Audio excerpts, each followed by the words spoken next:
Hello, beautiful readers. Today is November 6th, and I have finished reading The Name of the Star by Maureen Johnson.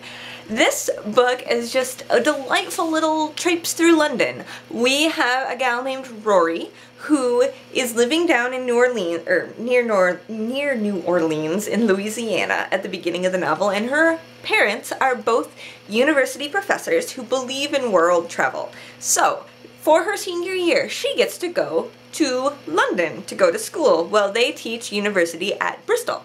So she gets there, her first day, and there's been some murder that looks a lot like the Jack the Ripper murders that happened back in 1888. And the whole town is kind of like, oh, do we have a new Jack the Ripper? What's going on here?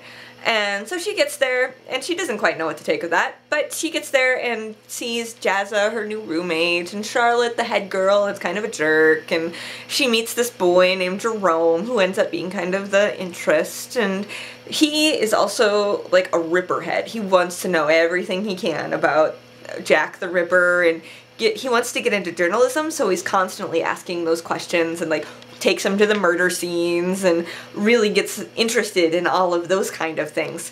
And so we have all of this, like, this is London and this is how this works, and Jack the Ripper is just driving everybody insane.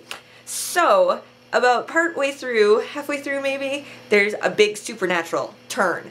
We get this little thing thrown in that you're like, I wasn't expecting that at all.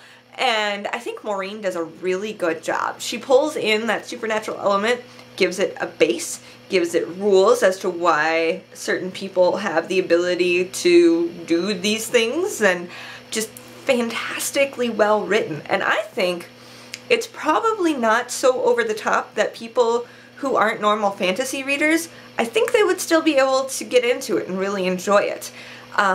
So I would recommend it to practically anybody.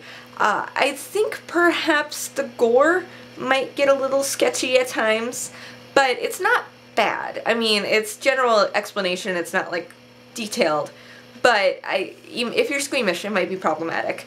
But there's no like teenage drinking, or not enough to be a problem, or like it's just light kissy scenes and things like that. So realistically, I think people down as low as 6th grade could be reading this book. It's not difficult by any means, it's just really fun. So I recommend it. And the best part is the last page, or like the last couple of pages, because you get to the end and you're like, oh, I'm glad I read this book, and then you get to this part and there's a gigantic twist and you're like, oh my gosh, there's gonna be another one, this is fantastic. So I really look forward to the next book. So whenever Maureen gets that out, I will definitely be reviewing that one.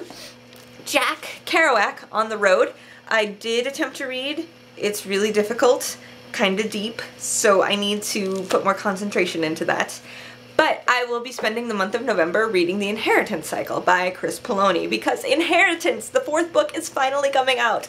Oh, after years of waiting. So I will be going through that. I'm not quite sure if I'll put them all together. We'll see.